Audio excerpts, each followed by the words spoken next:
আসসালামু আলাইকুম। আমি আজকে দেখাবো কিভাবে ক্যাশফিন সফটওয়্যারটি ডাউনলোড করবেন এবং ব্যবহার করবেন। প্রথমে আপনাকে প্লে স্টোরে ঢুকতে হবে। প্লে স্টোরে গিয়ে সার্চ অপশনে লিখবেন CASHFIN। লেখার পরে সার্চ করলে আপনার সফটওয়্যার চলে আসবে ক্যাশফিন আর ক্যাশফিন এজেন্ট। এটাই হলো এজেন্টের জন্য, এটা প্রয়োজন নাই। আপনি ক্যাশফিন এটা ডাউনলোড করবেন। ডাউনলোড করার পরে আপনি ওপেন করবেন।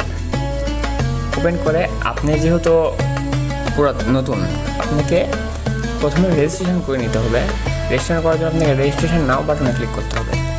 ক্লিক করে এখানে আপনাকে এখন পাসপোর্ট অথবা NID-র স্ক্যান করে নিতে হবে। আপনাকে স্ক্যান করার ক্ষেত্রে উপরে ক্লিক করলে আপনি এখানে অটোমেটিকলি স্ক্যান অপশন চলে আসবে, অথবা আপনি এখানে ছবি ডাইরেক্ট গ্যালারি থেকে নিয়ে দিতে পারবেন। সেক্ষেত্রে ফর্ম গ্যালারি ক্লিক করবেন। করার পরে আপনি এখানে একটা নিলেন পাসপোর্ট, তারপর নেক্সটে ক্লিক করলেন। আপনার পাসপোর্ট যদি সঠিক থাকে তথ্য অটোমেটিকলি এখানে চলে আসবে। তারপরে আপনাকে এখন পাসওয়ার্ড এবং ইউজার নেম ক্রিয়েট করতে হবে। সেক্ষেত্রে আপনি ইউজার নেম পাসওয়ার্ড যেটা দিবেন সেটা মনে রাখবেন অথবা অন্য কোথাও লেখা রাখবেন, কারণ এটা আপনি ব্যতীত অন্য কেউই জানবে না। এখানে আমি একটা ইউজার নেম দিচ্ছি।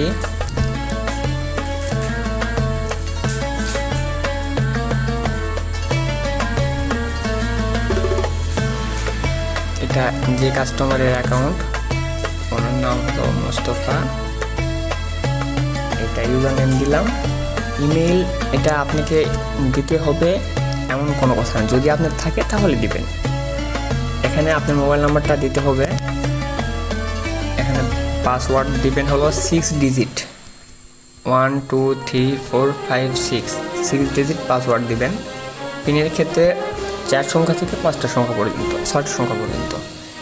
1 2 3 4 5 6 কিংবা 1 2 3 4 এতটুকু দিলেও হবে।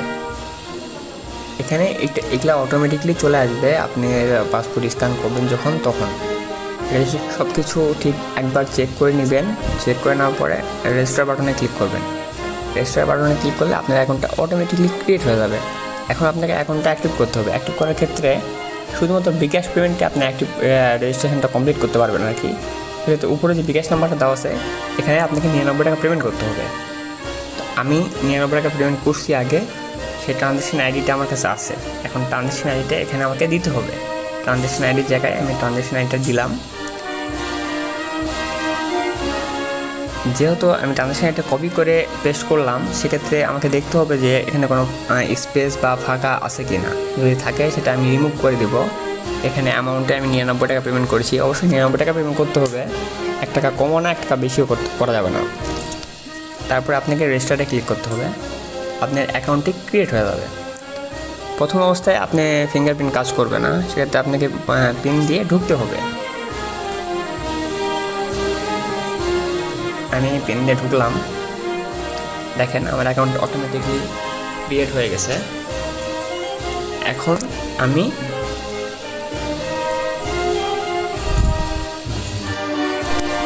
এখানে আপনাকে ছবি অ্যাড করতে হবে। ছবি অ্যাড করার পরে আপনি সফটওয়্যার কেটে দিবেন, দিয়ে আবার ঢুকবেন। এখন আপনি এখানে ফিঙ্গারপ্রিন্ট ইউজ করতে পারবেন। ফিঙ্গারপ্রিন্টটা আপনি ঢুকে যাবেন। এখন দেখেন আমি ছবি দেওয়ার পরে আমার এখানে ব্যাংক, তারপরে গ্লোবাল টপ আপ এগুলো চলে আসছে। এখন সর্বপ্রথম করণীয়, আমার ব্যালেন্সে কোনো টাকা নাই। সেক্ষেত্রে আমি এখানে টাকা রিঙ্গিত মালয়েশিয়া কিংবা সৌদি আরব কিংবা দুবাই যে কোনো ব্যাংকে আমি পেমেন্ট করতে পারবো। পেমেন্ট করে এখানে অটোমেটিকলি ব্যালেন্স অ্যাড করতে পারবো। সেক্ষেত্রে অটোমেটিকলি ব্যালেন্স অ্যাড করার ক্ষেত্রে ব্যালেন্স রিফিলে ক্লিক করতে হবে। বাংলাদেশ থেকে যদি কেউ অ্যাকাউন্টে টাকা ঢোকাতে চাই, সেক্ষেত্রে বিকাশ নাম্বার দেওয়া আছে। আমি পেমেন্ট যেভাবে করছেন ঠিক সেভাবেই আবার এখানে টাকা পাঠায় অটোমেটিকলি ব্যালেন্স অ্যাড করে নিতে পারবেন। অথবা আপনি মালয়েশিয়া ব্যাংকে এখানে ব্যাংক আইডি দেওয়া আছে, অ্যাকাউন্ট নাম্বার দেওয়া আছে, এই অ্যাকাউন্টটাতে আপনাকে পেমেন্ট করতে হবে। এখন আপনি অনলাইন ট্রানজ্যাকশনও করতে পারেন, আবার বুথে গিয়েও পেমেন্ট করতে পারেন। বুথে গিয়ে পেমেন্ট করলে আপনাকে একটা ট্রানজ্যাকশন আইডি দিবে রিসিপ্টে, অথবা আপনি যে নাম থেকে টাকা যে অ্যাকাউন্ট থেকে টাকা পাঠাইছেন সেই অ্যাকাউন্টের নাম লেখা থাকবে। আপনাকে ট্রানজ্যাকশন আইডিতে ওই অ্যাকাউন্টটার নাম লিখতে হবে আর কি। তো আমি অ্যাকাউন্টের নামটা লিখতেছি, আমি যে নাম্বার থেকে টাকা পাঠাইছি।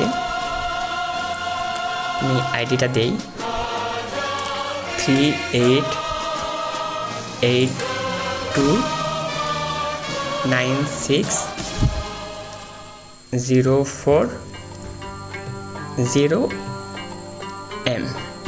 আমি আবার মিলাই নিচ্ছি। ভেরিফাই করে নেওয়ার পরে এখানে অ্যামাউন্ট দিতে হবে। উনি পেমেন্ট করছে হলো 13,500।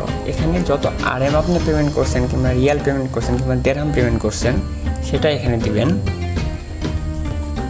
অ্যামাউন্ট দেওয়ার পরে আপনি এখানে আপনার যে পিনটা ক্রিয়েট করলেন অ্যাকাউন্ট খোলার সময়, সেই পিনটা দিতে হবে। দেওয়ার পরে রিফিল নাও ক্লিক করতে হবে। Yes, payment added successfully. Automatically আপনার পেমেন্টটা অ্যাড হয়ে গেছে। জাস্ট ওকেতে ক্লিক করবেন। ক্লিক করার পরে ব্যাক বাটন আছে, ব্যাক বাটনে ক্লিক করবেন। অ্যাকাউন্ট আপনার রিফ্রেশ হয়ে গেল। সে ক্লিক করবেন। ব্যালেন্স চেক করার ক্ষেত্রে মেন ব্যালেন্স ক্লিক করব। ব্যালেন্স দেখেন চলে আসছে 2,92,275। এটা কত রেট পাইলাম আমি?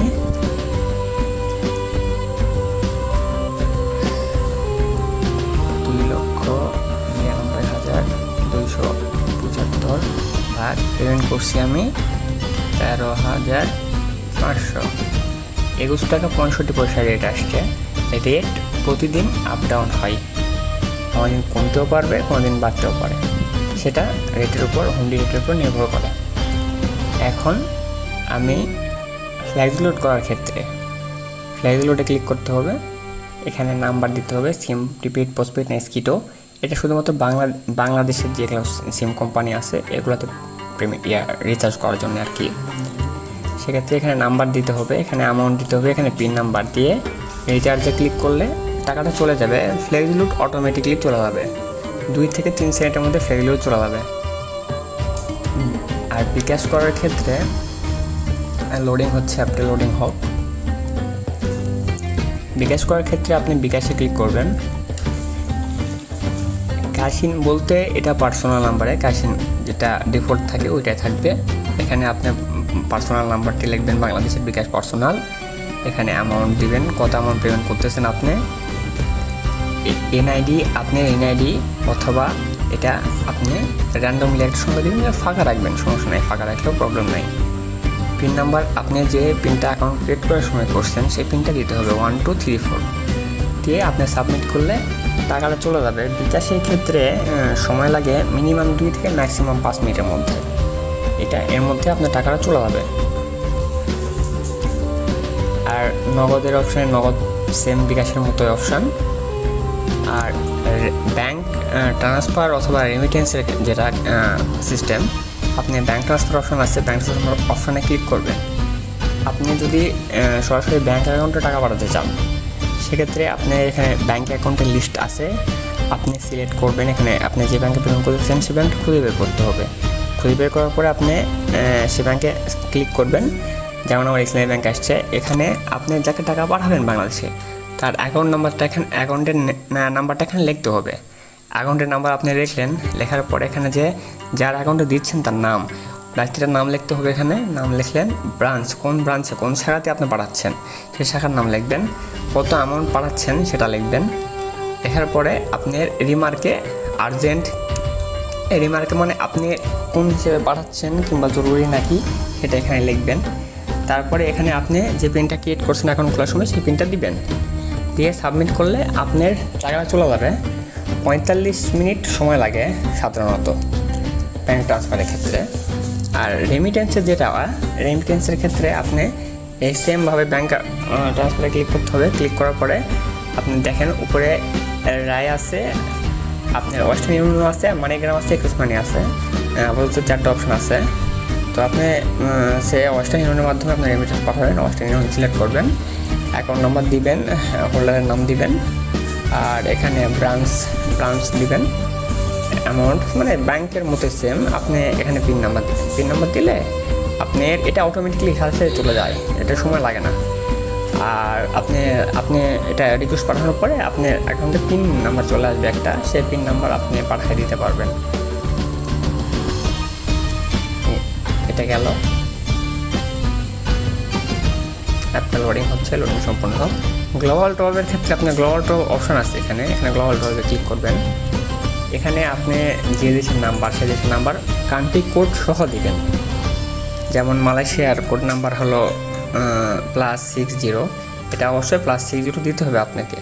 যদি আপনি ইন্ডিয়াতে দেন সেক্ষেত্রে +92, কিংবা যদি পাকিস্তানে দেন +91, মানে কান্ট্রি কোডটা আগে দিয়ে সম্পূর্ণ নাম্বার দিতে হবে। কত অ্যামাউন্ট দিচ্ছেন সেই অ্যামাউন্টটা পেমেন্ট করবেন, এখানে পিন নাম্বার দিয়ে সাবমিট করবেন, টাকা চলে যাবে। জাস্ট এটুকুই, খুব সহজ ক্যাশ পিন ব্যবহার করা। ক্যাশ পিনে কোনো চার্জ নেই, নিরাপদে লেনদেন করতে পারবেন। ক্যাশ পিনের সাথে থাকুন। আসসালামু আলাইকুম। ব্যালেন্স চেক করার ক্ষেত্রে মিন ব্যালেন্সে ক্লিক করব। ব্যালেন্স দেখেন চলে আসছে 2,92,275। এটা কত রেট পাইলাম আমি,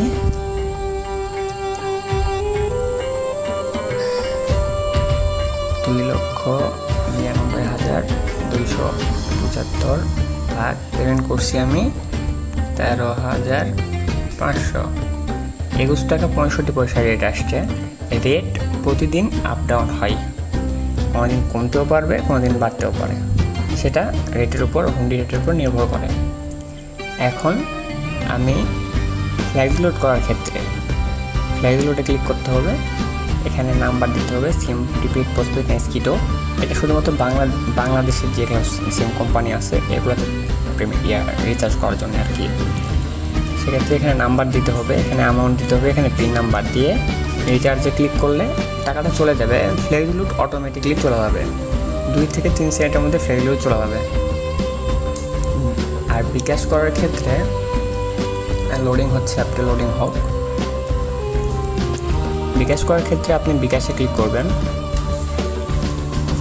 ক্যাশিন বলতে এটা পার্সোনাল নাম্বারে, ক্যাশিন যেটা ডিফল্ট থাকে ওইটাই থাকবে। এখানে আপনি পার্সোনাল নাম্বারটি লিখবেন, বাংলাদেশের বিকাশ পার্সোনাল। এখানে অ্যামাউন্ট দিবেন, কত অ্যামাউন্ট পেমেন্ট করতেছেন আপনি, এনআইডি অথবা এটা আপনি র্যান্ডমলি একটা সঙ্গে দিবেন, ফাঁকা রাখবেন, সমস্যা নাই, ফাঁকা রাখলেও প্রবলেম নাই। পিন নাম্বার আপনি যে পিনটা অ্যাকাউন্ট ক্রিয়েট করার সময় করছেন সেই পিনটা দিতে হবে, 1234 দিয়ে আপনি সাবমিট করলে টাকাটা চলে যাবে। বিকাশের ক্ষেত্রে সময় লাগে মিনিমাম 2 থেকে ম্যাক্সিমাম 5 মিনিটের মধ্যে, এর মধ্যে আপনার টাকাটা চলে যাবে। আর নগদের অপশানে নগদ সেম বিকাশের মতো অপশান। আর ব্যাংক ট্রান্সফার অথবা রেমিটেন্সের যেটা সিস্টেম, আপনি ব্যাংক ট্রান্সফার অপশান আছে, ব্যাংক ট্রান্সফার অপশানে ক্লিক করবেন। আপনি যদি সরাসরি ব্যাংক অ্যাকাউন্টে টাকা পাঠাতে চান সেক্ষেত্রে আপনি এখানে ব্যাংক অ্যাকাউন্টের লিস্ট আছে, আপনি সিলেক্ট করবেন। এখানে আপনি যে ব্যাংকে পেমেন্ট করতে চান সেই ব্যাংকটা খুঁজে বের করতে হবে। খুঁজে বের করার পরে আপনি সে ব্যাংকে ক্লিক করবেন। যেমন আমার ইসলামী ব্যাংক আসছে, এখানে আপনি যাকে টাকা পাঠাবেন বাংলাদেশে তার অ্যাকাউন্ট নাম্বারটা অ্যাকাউন্টের নাম্বারটা এখানে লিখতে হবে। অ্যাকাউন্টের নাম্বার আপনি লিখলেন, লেখার পরে এখানে যে যার অ্যাকাউন্টে দিচ্ছেন তার নাম, ব্যক্তিটার নাম লিখতে হবে। এখানে নাম লিখলেন, ব্রাঞ্চ, কোন ব্রাঞ্চে কোন শাখাতে আপনি পাঠাচ্ছেন সেই শাখার নাম লিখবেন, কত অ্যামাউন্ট পাঠাচ্ছেন সেটা লিখবেন। লেখার পরে আপনার রিমার্কে আর্জেন্ট, রিমার্কে মানে আপনি কোন হিসেবে পাঠাচ্ছেন কিংবা জরুরি নাকি সেটা এখানে লিখবেন। তারপরে এখানে আপনি যে পিনটা ক্রিয়েট করছেন অ্যাকাউন্ট খোলার সময় সেই পিনটা দিবেন, দিয়ে সাবমিট করলে আপনার টাকাটা চলে যাবে। 45 মিনিট সময় লাগে সাধারণত ব্যাংক ট্রান্সফারের ক্ষেত্রে। আর রেমিটেন্সের রেমিটেন্সের ক্ষেত্রে আপনি এই সেমভাবে ব্যাংক ট্রান্সফারে ক্লিক করতে হবে। ক্লিক করার পরে আপনি দেখেন উপরে রায় আছে, আপনার ওয়েস্টার্ন ইউনিয়ন আছে, মানিগ্রাম আছে, একুশ মানি আছে, আপাতত 4টা অপশন আছে। তো আপনি সে ওয়েস্টার্ন ইউনিয়নের মাধ্যমে আপনার রেমিটেন্স পাঠাবেন, ওয়েস্টার্ন ইউনিয়ন সিলেক্ট করবেন, অ্যাকাউন্ট নাম্বার দিবেন, হোল্ডারের নাম দিবেন, আর এখানে ব্রাঞ্চ দিবেন, অ্যামাউন্ট মানে ব্যাংকের মতো সেম। আপনি এখানে পিন নাম্বার দিবেন, পিন নাম্বার দিলে আপনার এটা অটোমেটিকলি সাথে চলে যায়, এটা সময় লাগে না। আর আপনি আপনি এটা রিকোয়েস্ট পাঠানোর পরে আপনার অ্যাকাউন্টে পিন নাম্বার চলে আসবে একটা, সেই পিন নাম্বার আপনি পাঠিয়ে দিতে পারবেন। এটা গেল, অ্যাপটা লোডিং হচ্ছে, লোডিং সম্পূর্ণ হোক। গ্লোবাল টপের ক্ষেত্রে আপনার গ্লোবাল টপ অপশন আছে এখানে গ্লোবাল টপে ক্লিক করবেন। এখানে আপনি যে দেশের নাম্বার সেই দেশের নাম্বার কান্ট্রি কোড সহ দিবেন। যেমন মালয়েশিয়ার কোড নাম্বার হলো +60, এটা অবশ্যই +60 দিতে হবে আপনাকে। যদি আপনি ইন্ডিয়াতে দেন সেক্ষেত্রে +92, কিংবা যদি পাকিস্তানে দেন +91, মানে কান্ট্রি কোডটা আগে দিয়ে সম্পূর্ণ নাম্বার দিতে হবে। কত অ্যামাউন্ট দিচ্ছেন সেই অ্যামাউন্টটা পেমেন্ট করবেন, এখানে পিন নাম্বার দিয়ে সাবমিট করবেন, টাকা চলে যাবে। জাস্ট এটুকুই, খুব সহজ ক্যাশ পিন ব্যবহার করা। ক্যাশ পিনে কোনো চার্জ নেই, নিরাপদে লেনদেন করতে পারবেন। ক্যাশ পিনের সাথে থাকুন। আসসালামু আলাইকুম।